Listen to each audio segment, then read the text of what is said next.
Hello, everyone, and welcome back to another episode of the SAM podcast. My name is Lee Vossen, and with me today is my co-host, Camille Vicucci. We are thrilled today to be joined by an individual whose story is one of conviction, integrity, and courage. Thank you so much, Nathan Wiley, for joining us today. So happy to have you. Yes, thank you very much for the work you're doing and for having me for this conversation. Absolutely. So I'm going to throw it to Camille to do a bit of a bio, and then we're going to just jump into the interview. Yeah, so to save some time here, I'll just give a brief bio and then we can hop right into it. So in 2021, Nathan Wiley was invited to Western University's Center for the Study of Theory and Criticism, the PhD program. And he recently released a statement announcing his decision to withdraw from the program and ended up losing $70,000 in scholarship funds.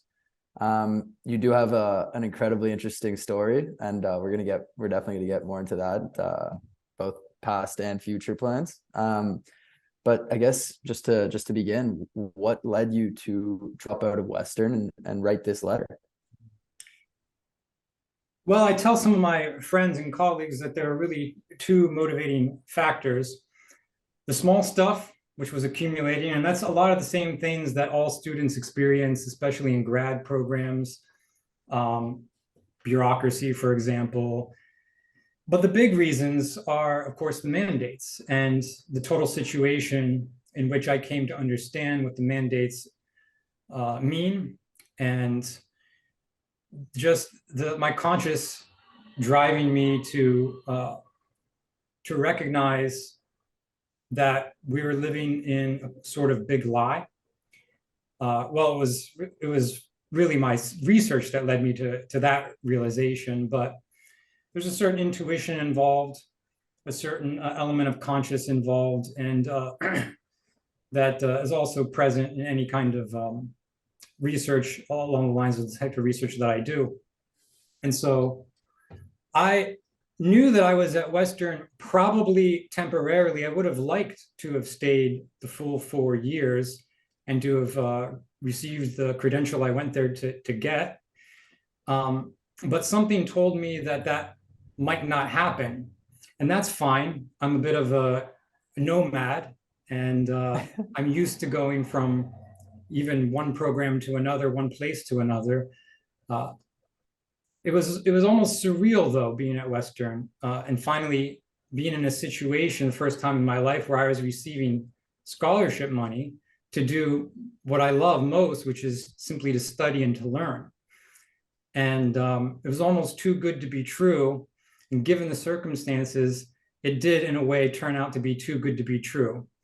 I can't abide the coercion involved with the mandates, the ambushing of the students, the terrorizing tactics of arrest of some of our colleagues you've interviewed, for example, and just perhaps more than anything, the blatant irrationality of it all, which is not what I came to university, to a higher education program, to become involved in.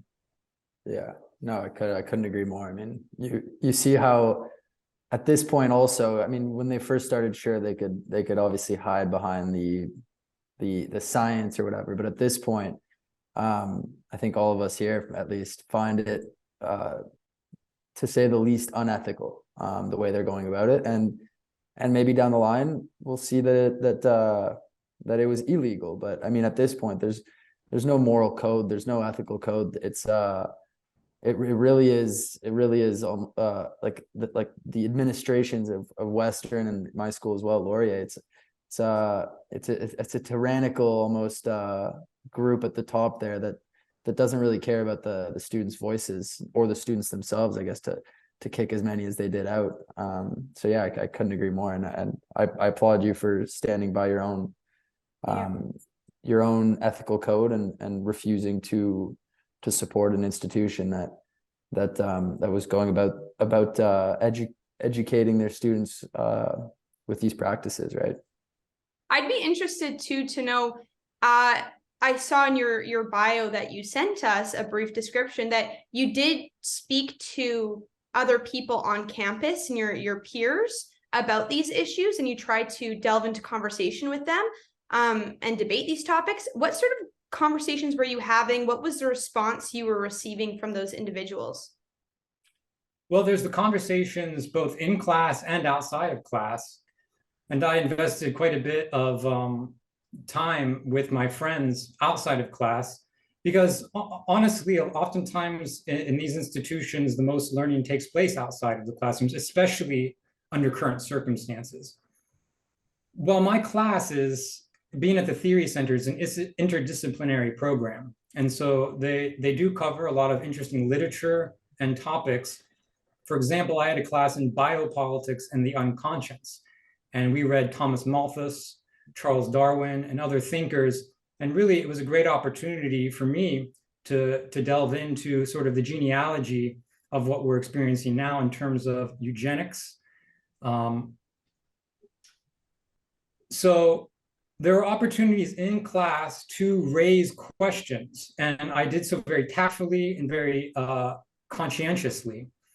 And I always walked into classroom with the intention of sort of poking holes in the narrative, the authorized narrative.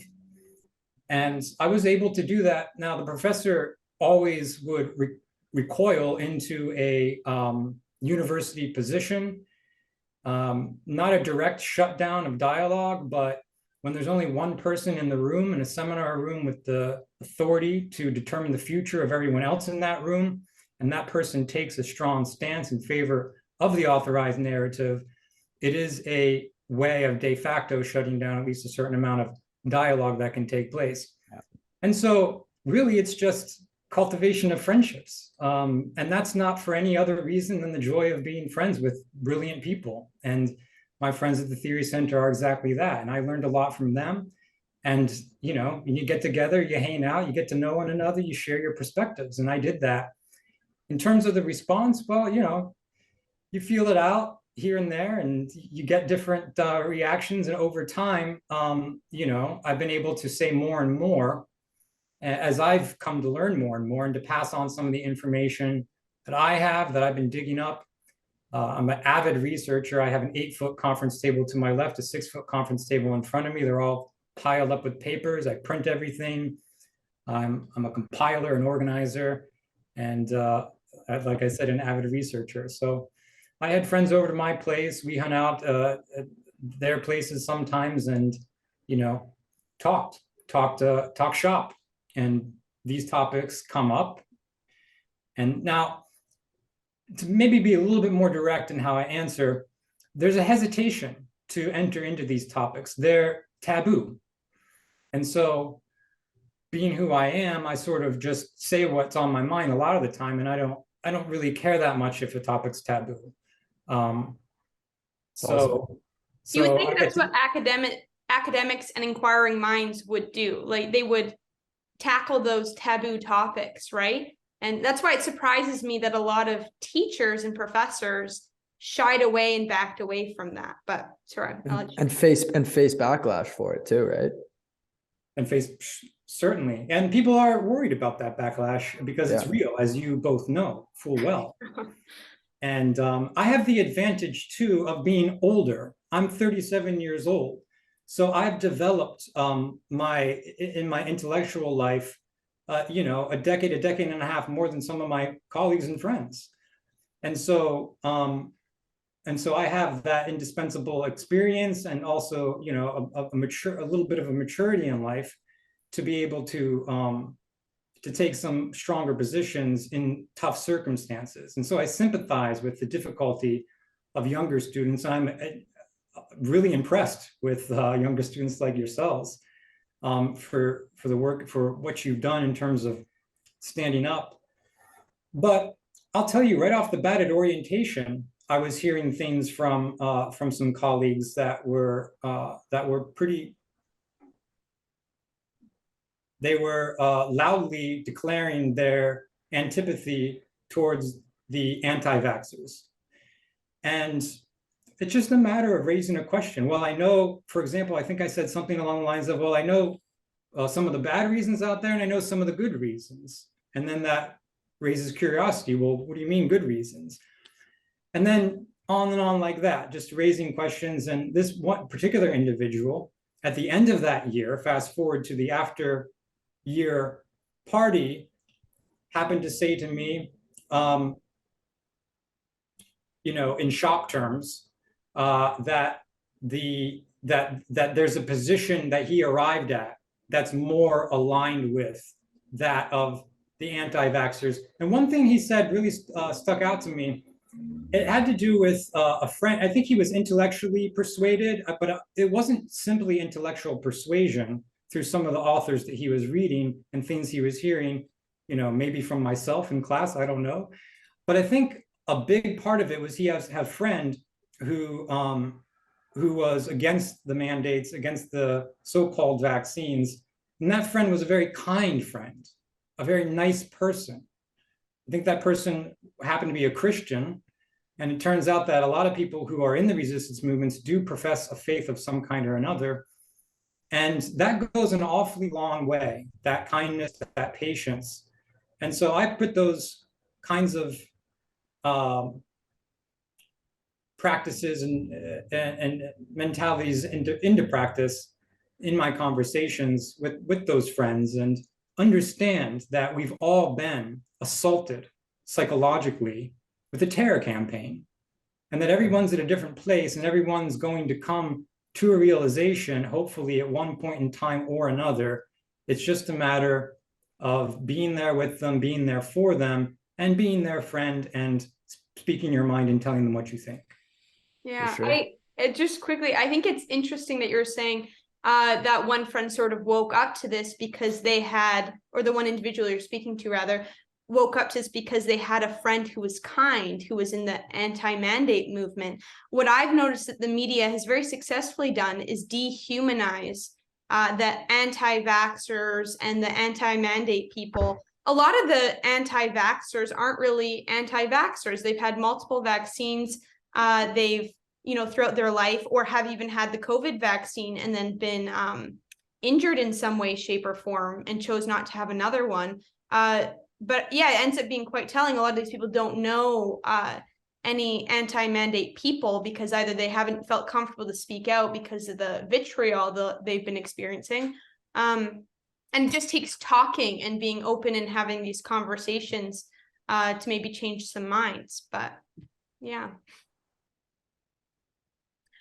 So you were saying the reaction to what reactions did you have from certain academics? Like, did anyone shut you down in conversation at all, or say they refused to have that conversation with you? I'll speak to that, but I also wanted to make one point to what you said about the demonization of the so-called anti-vaxxers. It's a very real thing. And the one thing that I want to say about that is how crucial it is that we not recoil into our own defensive position and do the same thing to others. And certainly if you look around the movement, and I have my ear close to the ground, I have 15 tabs open, 15 different browsers open with full tabs. I'm always following what's going on in the movement. And that's a real tendency that some people have taken out of I think fear, and we can't let the fear get the best of us.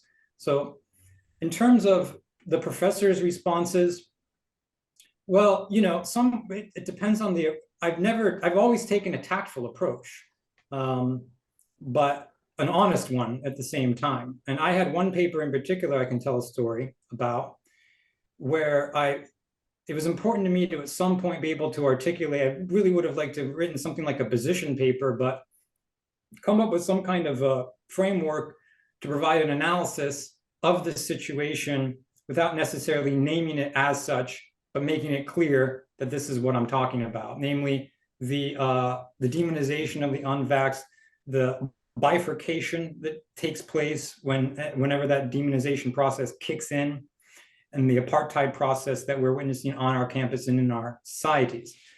And so I wrote that paper, and for one class this winter term, and I got a high mark and pretty generic comments in response. The professor wrote what you could consider a paper from a different perspective. The title of the paper, and this was a draft paper. He asked me not to share the paper with anyone because it's a draft paper. I don't think that prevents me from saying what the title is. The title is Biocommunism. And I read that paper over the summer, and I had some suggestions since he asked me for my comments.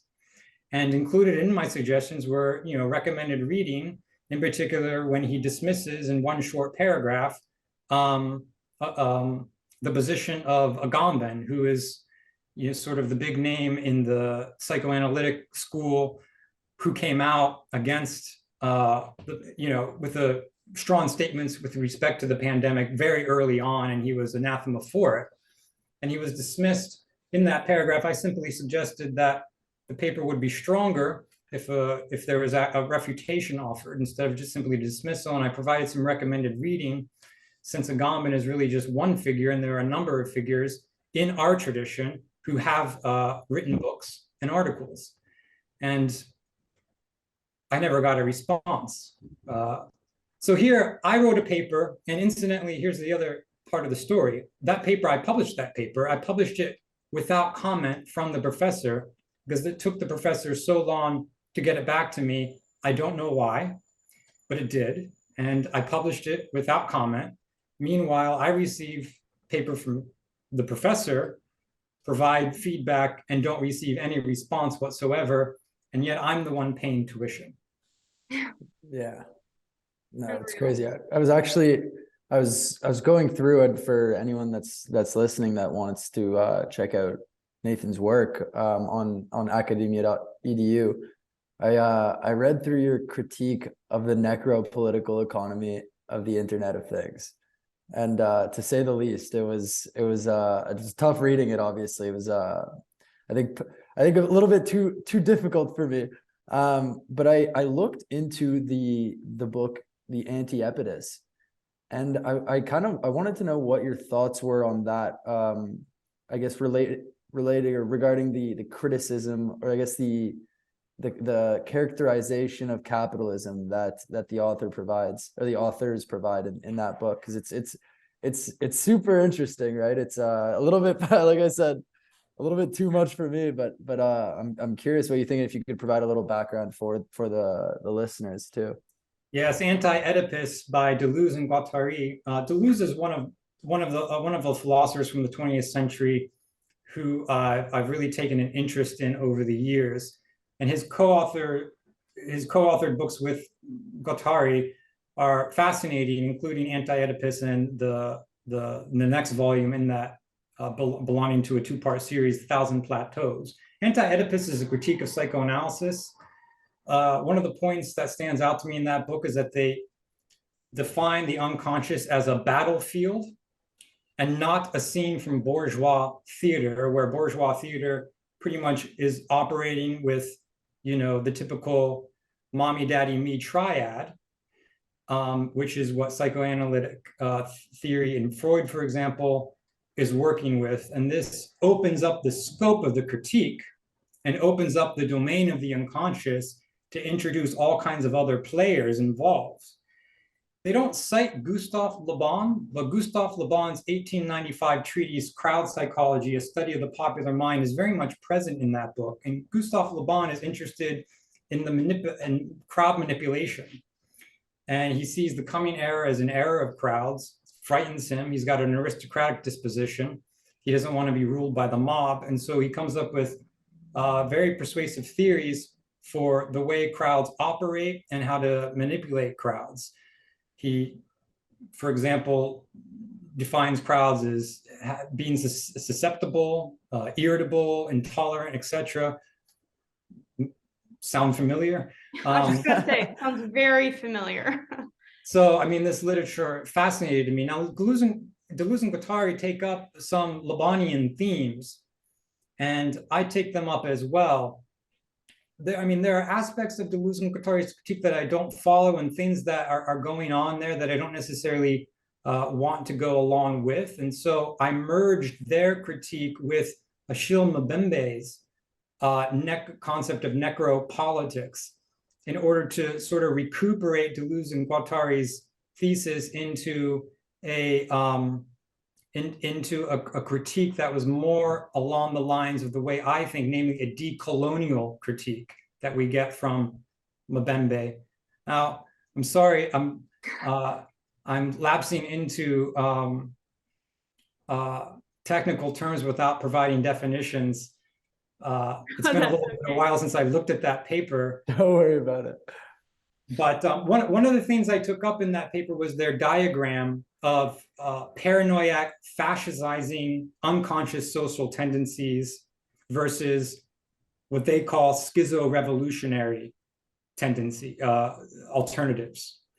And I thought that their description, the paranoid, fascizing tendencies, fit some of what I was seeing over the last 2 years in terms of the fear-driven response that was purposefully triggered, panic was triggered in order to get that response, in order to make crowds more manageable and manipulable. And so I was looking at using their theories to sort of work through some of what I was seeing. So I guess the pandemic kind of gave you inspiration for this this critique, because it's a June 2022, correct? Yeah, I guess I wrote the paper in May and then published it in June. Okay. I'm always looking to, my inspiration always comes from experiences and what's going on now, more or less. Yeah, that's very relevant. I don't know if you had a question, but I guess I'll steal your your spot here, Lee. No problem. Speaking of influences, I see that you have a very you're well versed. I guess you have a multicultural view on or experience of the world. I see that you were homeschooled during your childhood. You went to school in Geneva. If I'm correct there, studied philosophy in Geneva. You received training in biblical studies and biblical Hebrew. You traveled to East Asia, taught in schools there, and then back in the US. So I guess you've kind of been all over the world. So I was personally curious too about I guess what growing up was kind of like, and if you think or where you drew some of the inspirations for your current views on the world. Where did you draw inspiration from for those? Well, thank you for that question. Yes, Geneva College in Beaver Falls, Pennsylvania. Okay. Where I got my BA. I did live in Europe. I did live in Slovenia. That was later on. Okay. But I studied my undergrad first at community college. Because I was homeschooled, I was able to, in my senior year of high school, I was able to go on to community college, take credits there, and have it do double duty for me. When you were 17, yeah? Something like that. I think 17. Yeah, that sounds about right. That's crazy. I was homeschooled from second grade onward. It's very independent. I'm a very independent person. I'm an outsider, probably in large part because I was homeschooled, and very independent in my learning. Now, my mother was the organizer of the homeschool, and she would prepare, daily activities for my brothers and I. I have 2 older brothers. But over a period of time, we just sort of took our own initiative and pursued our own interests. We, of course, had to fulfill. There are expectations and criteria that you have to fulfill to get a diploma. Mm-hmm. You are evaluated, and you do have to take achievement tests and so on. So I had to, make sure I woke up early in the morning to do mathematics. Otherwise, if I saved it till 3 p.m, I wouldn't be able to focus at all. Yeah. I took more to writing and just loved to write and to create. And then I went to community college, where I was introduced to philosophy, and that captured my imagination. And so I studied philosophy at Geneva College. And to this day, I'm not sure. I should contact the college to see if I also have a degree in biblical studies, because I think I might have enough credits for that. Yeah. And I studied biblical Hebrew. So in terms of my influences, yes, I was raised in the Judeo-Christian tradition, and when you're given a book like the Bible to learn as a kid, and you have sort of an intellectual bent, there's a lot of room for you to learn, including learning. I didn't learn Greek, but I learned Hebrew, and I love textual analysis. I love comparative literature. I love looking at ancient Near Eastern literature in relation to the Hebrew Bible and studying transmission traditions. And that kind of analysis is useful in philosophy too. So that definitely informs who I am in major ways. And I have also lived in Japan and South Korea. And while I was there, I underwent some, existential experiences reading Buddhist philosophy. And so I don't confess any faith today. I consider myself a member of the unaffiliated faithful, and I like working with people in a variety of faith communities, but I sort of follow my own path and coming back to that high degree of independence that characterizes me. Can't escape it. That's awesome. I was actually homeschooled myself. It was just 1 year. Our basement ended up flooding, so we had to go back to school. But I found I learned way more in that 1 year. I think we learned 2 years of schooling in 1 year. And I was way ahead of my class when I went back to school, because the teacher, which was my mom, could be focused on what I was learning, and what she saw I was catching on to a concept, we were able to move on to the next thing. And obviously too, she cared about our progress, right? Maybe more so than obviously the teachers care, but they have a whole class to focus on. I definitely think homeschooling is a really good option if that's something people want to consider. But I'd be interested as well to hear about your overall experience with the pandemic, kind of starting back in 2020, and when you did catch on to, hey, maybe this isn't what they're telling us it is, and when you took issue maybe with the vaccine itself and had questions there. You probably were questioning right from the beginning, but if you wouldn't mind walking us through that. There were questions right from the beginning, but I was very much taken off guard. In the winter of 2020, I was, I don't know, coming up on a full year into falling in love with the woman I would go on to marry.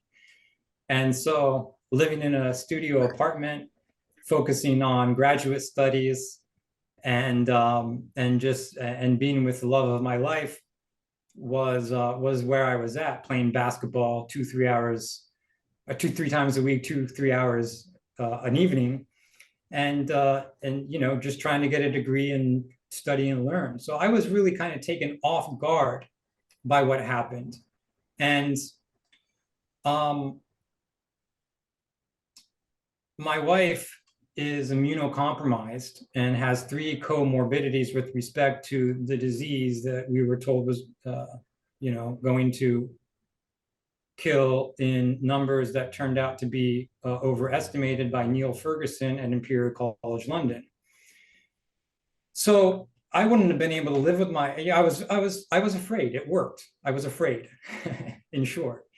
And there's a lot of cognitive dissonance going on, because I do have a very critical disposition, and I did see Bill Gates popping up everywhere. And I was well aware that Bill Gates is a monopolist, and he's not a good actor, right? I mean, there's one photo of him where someone zoomed in on one of the texts. He has a stack of books, and one of the books is titled "How to Lie with Statistics." So. Really? I've seen that. Yeah, it's ridiculous. There were little questions. For example, where are the biohazard waste baskets for the masks? Why are there, when I took my wife to get her jab, why were there armed and fatigued military personnel at the Wisconsin Center in downtown Milwaukee for that? And on and on and on, little things. And I had friends who had their eyebrows raised as well, but I didn't have any information at that time. I was focused on my studies. I was, clammed up in a studio apartment, and sort of dealing with that, not being able to get out, play basketball, do the things I love, just trying to get through the semester.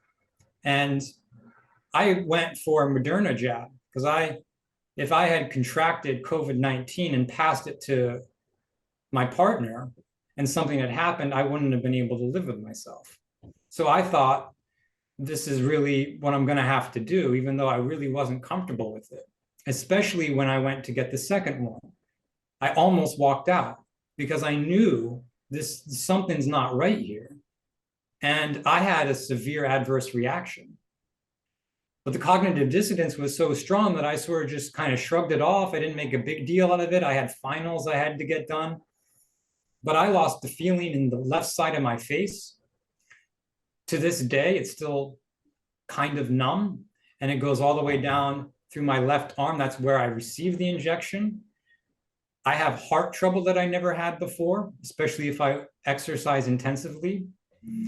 And so that experience of a severe adverse reaction contributed to me starting to more seriously look into, okay, what is going on now, especially since I was also gaining access to some information.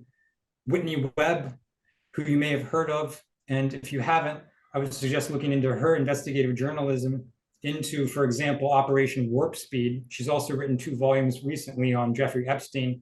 Whitney Webb's investigative journalism was really helpful to me from the beginning. And I think she was really helpful to a lot of different people. But one thing led to the next. Once I start getting researching on a topic, it's impossible to slow me down or stop me. This one has captured my attention, and I've not let go of it ever since.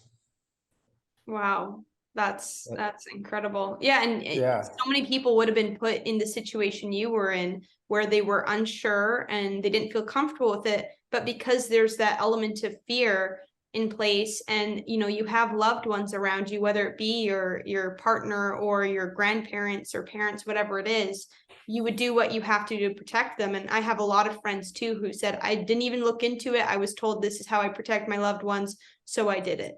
And yeah, I just think it is so criminal and disgusting what has taken place over the past few years. The emotional blackmail, right? It's I'm sure it's not unprecedented, but using the people that we love against us. And I know there's certain parallels to the SARS. What happened with SARS back when I was a baby in the early 2000s. Like I've spoken to my parents about it, and what my dad basically says is, like once they told us that our babies or our kids, our children, like our everything, were at risk of dying from this thing, it was no joke. Like my parents, like I think at the time, like self-quarantine, they didn't have to be told to quarantine or anything. And that's the thing, right? It's when you use the people that we love against us, those are the people we'd do anything for, right? And there's, I'm sure, I want to say millions, but probably billions that are in the exact same situation as you, that were coerced in one way or another, and emotionally blackmailed. You know what I mean? And never informed either, and or misinformed. And both, yeah, uninformed, misinformed, lied to. Yeah. So through all of your research, have you come up with a theory as to why this is happening, why they're doing this and pushing vaccines that, there's data out now that they're clearly neither safe or effective, and yet they continue to spread this information. They censor anyone, with dissenting views, the Malones and McCulloughs and Ryan Coles and whatnot. What theory do you have as to what's happening? And just to add to that question, and also, what are your thoughts on the changing narrative throughout this whole pandemic on what they were telling us to do as well? Like on top of why do you think they did this? Like what are your thoughts on how they were unable to stick to one story the entire time and people kept buying into it? Well, a big lie is difficult to maintain very long. And so you have to have built into that lots of backtracking and lots of maneuvering and massaging and lots of confusion. If you can generate a lot of confusion, saturate people with information, misinformation, changed information, eventually people are put into a state of apathy and no longer caring and feel like it's impossible to know. I think that's part of it. In terms of like an overall idea about what's going on here, I take a geopolitical look, perspective, coupled with a perspective on what are emerging industries right now. Those two in particular. And I believe that the pandemic is, it's a plandemic, as some people put it. It was planned. You can look at Paul Shire's video on this on YouTube. The title eludes my mind. Robert F. Kennedy Jr. also covers all the different exercises on pandemic preparedness that were that various intelligence agencies, namely the CIA and other transnational state apparatuses like the CDC and the WHO were involved in. You can look at a book called Emerging Viruses by Leonard Horowitz that shows some of the previous attempts at pulling off what was pulled off with coronavirus. All of it is well documented. Whitney Webb, who I mentioned, also documents this well, and many, many others have established that this was a planned operation in order, in my view, to initiate a rapid transition into an age of biodigital convergence. Now, that last term I take from a Canadian government publication. You can find it on the government's website that I can't remember the exact title of the document, but it's about biodigital convergence. I believe the mRNA platform and the getting people used to being on vaccine schedules where vaccines could contain undeclared substances. And I even looked into whether or not vaccines have contained undeclared substances prior to 2020. They have. There are studies out there. And in biomaterial sciences and emerging industries, they're built around a triple IT nanobiotech revolution, which is discussed also by militaries in Germany and the United States. I have papers on this. It's widely discussed. It's publicly available. It's also in the literature published by the W Economic Forum on, for example, transhumanism. So I believe this is to initiate a rapid transition into an age of biodigital convergence as a global project in the West that is vying with other global projects right now as we experience the collapse of capitalism and the need to come up with a solution to that inevitable collapse. The Soviet Union collapsed in 1991, and it was only a matter of time until also capitalism in the West collapsed. And you can think of it as collapse.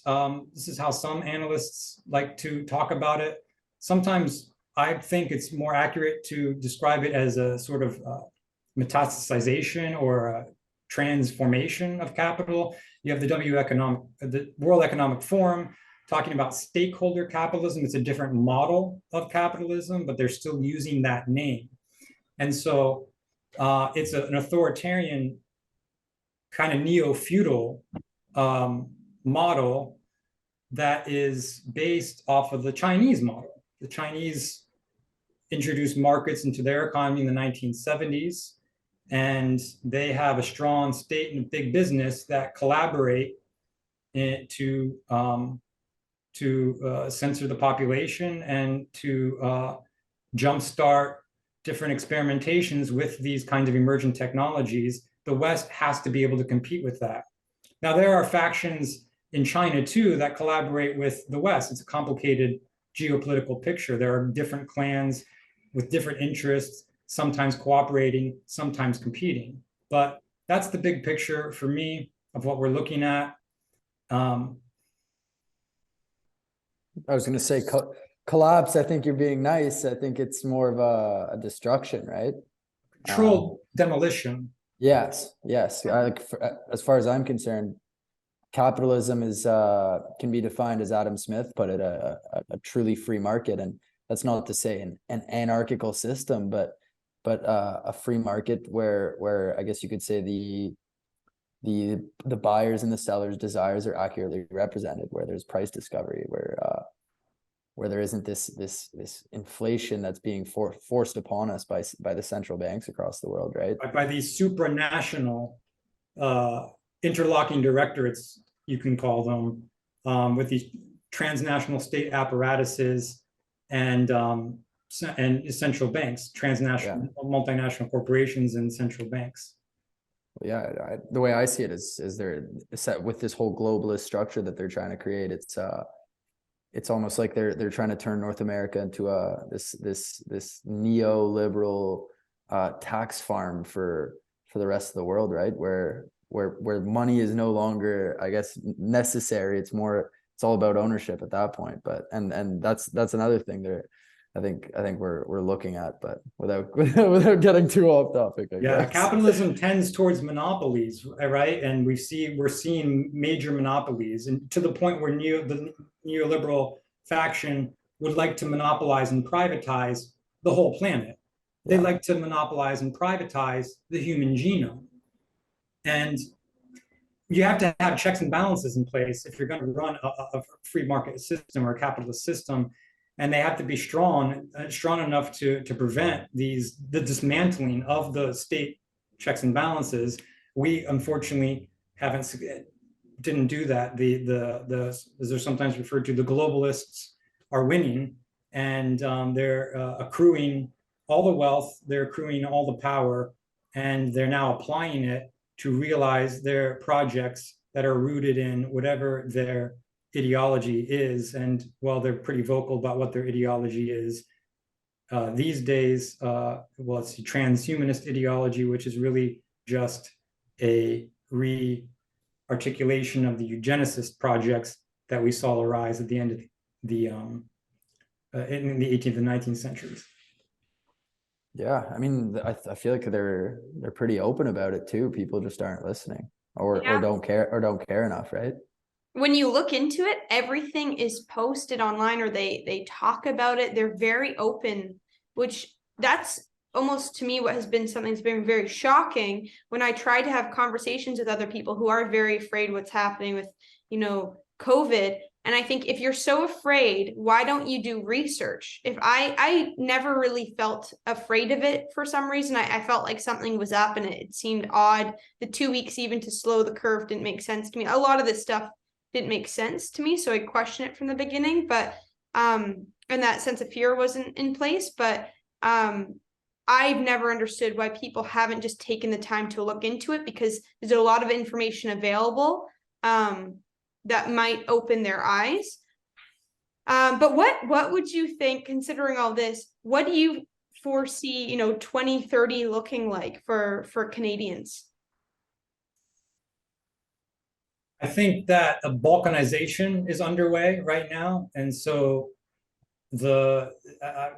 it's really hard to predict anything, but balkanization, meaning that the United States of America and let's say United Provinces of Canada will no longer be united.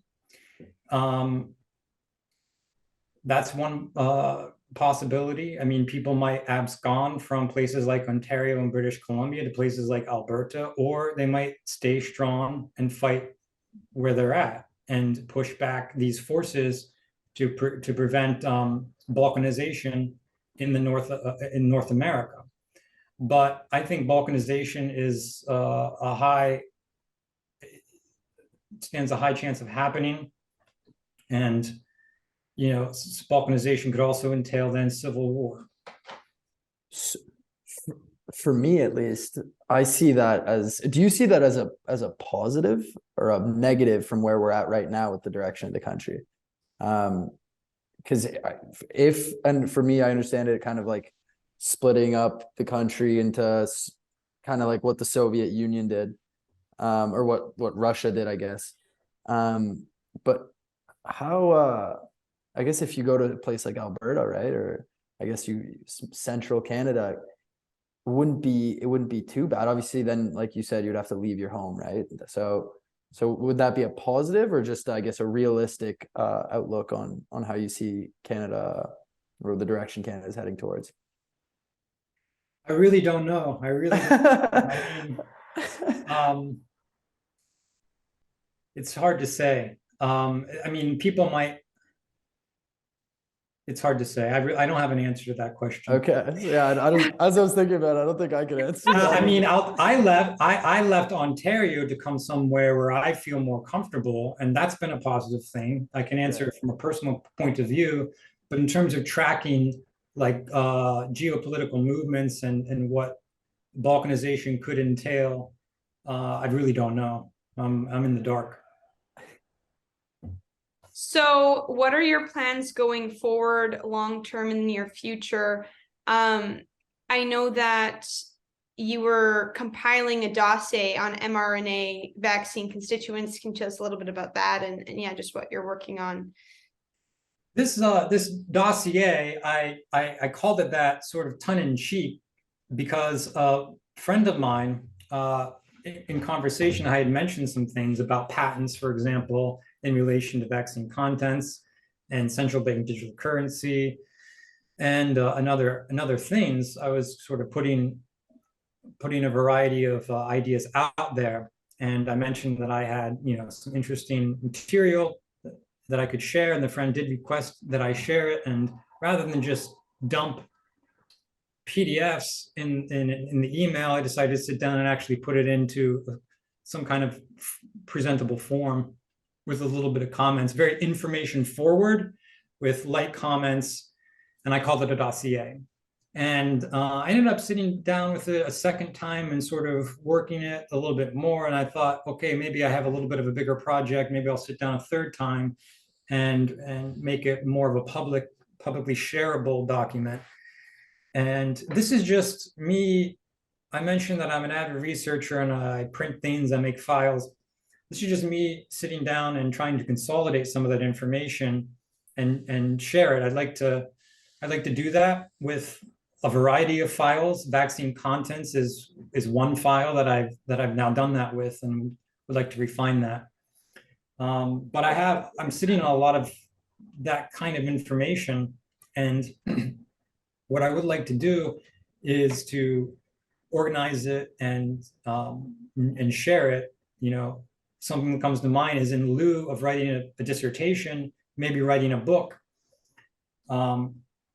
I don't quite have an angle just yet, but it'll come.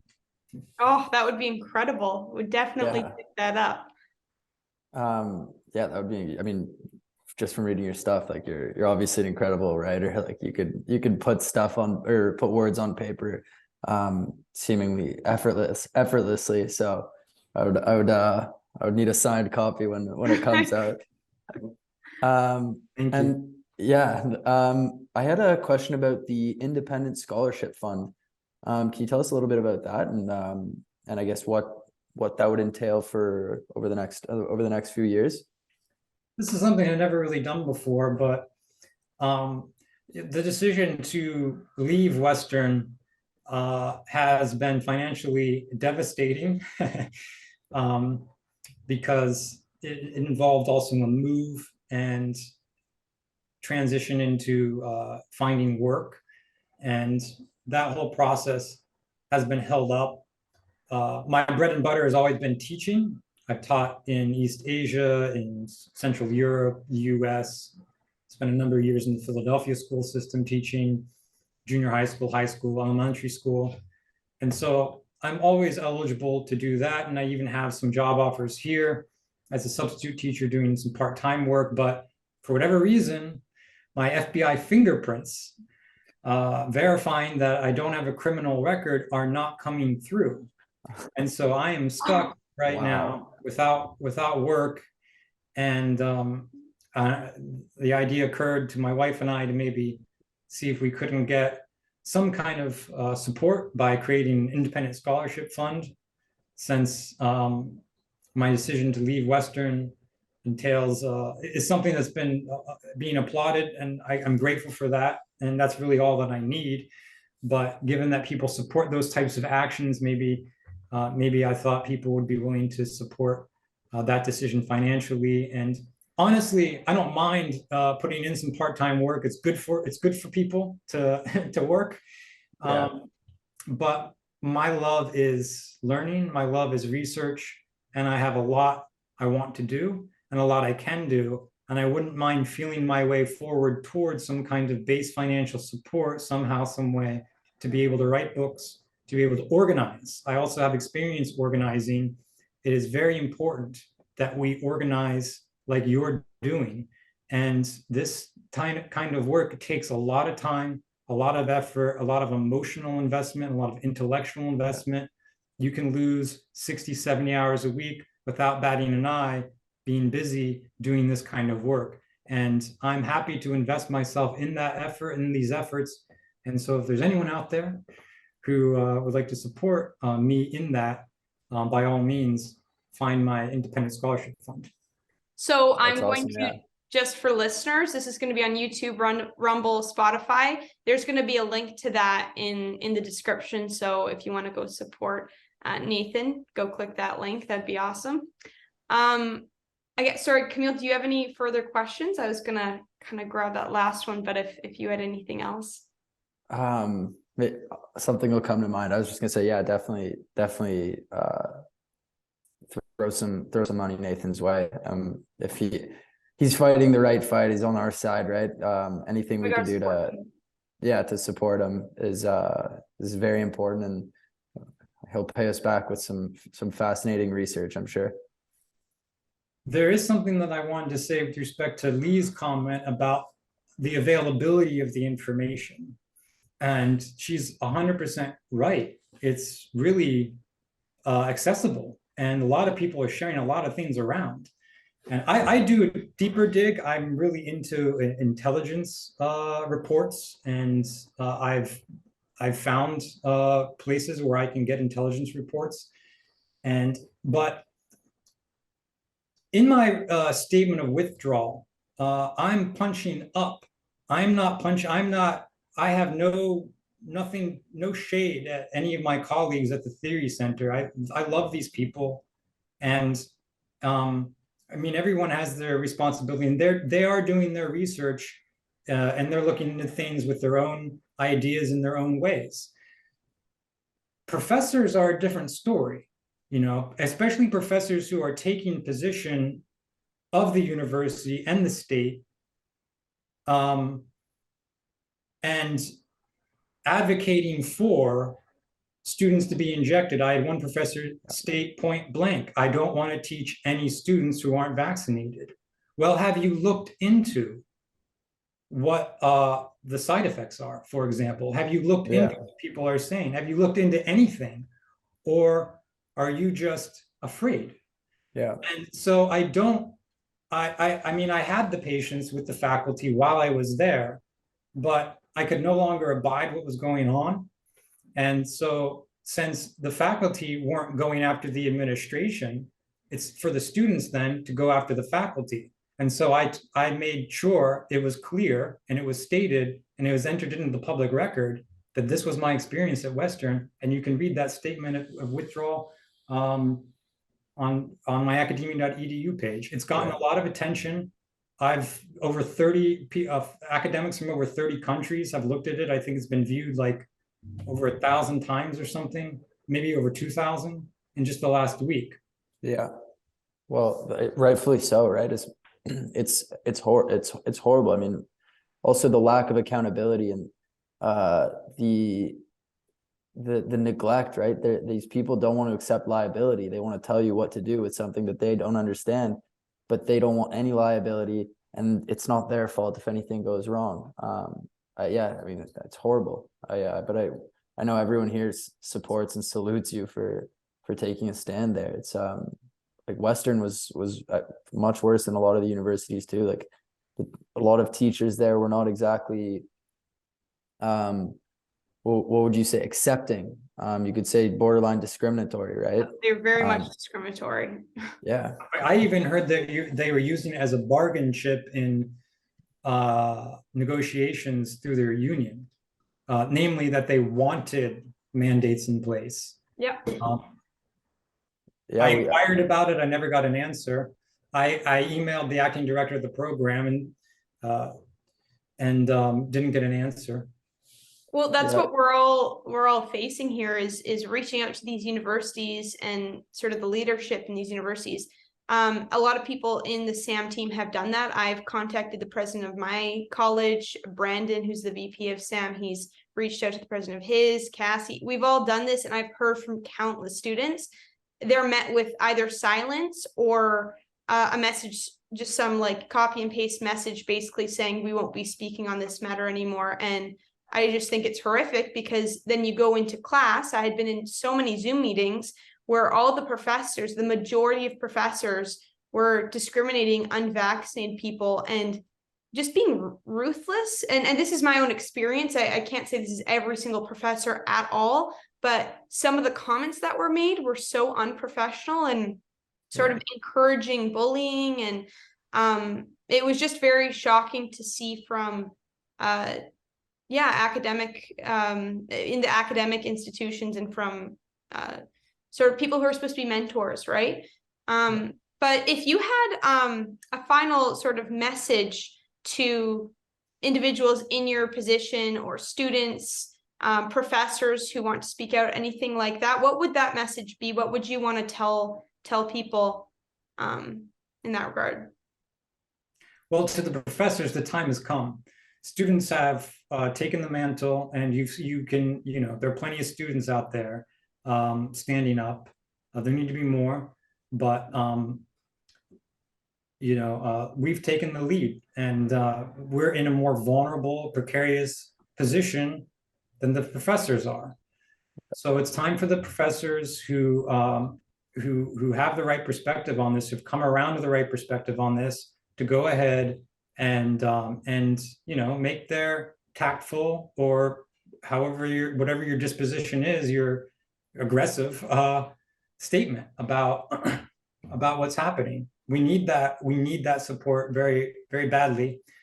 Yeah. To the students, support Wade, I think is his name. Harry Wade. He was arrested at Western. Yeah.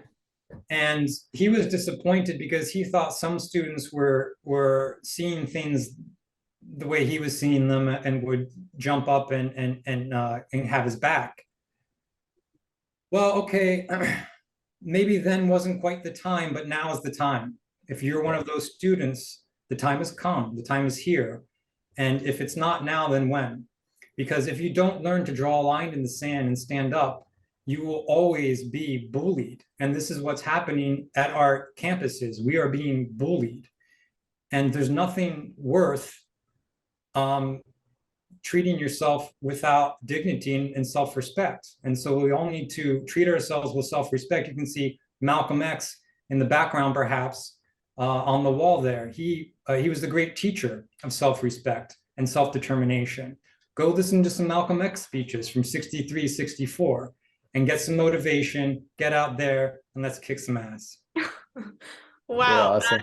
That's perfect. Thank you so much, Nathan, for joining us today. I love the interview, love the discussion, and yeah, perhaps we'll have you back on sometime. Thank you. I loved it too. Have a good one. Thank you. You as well.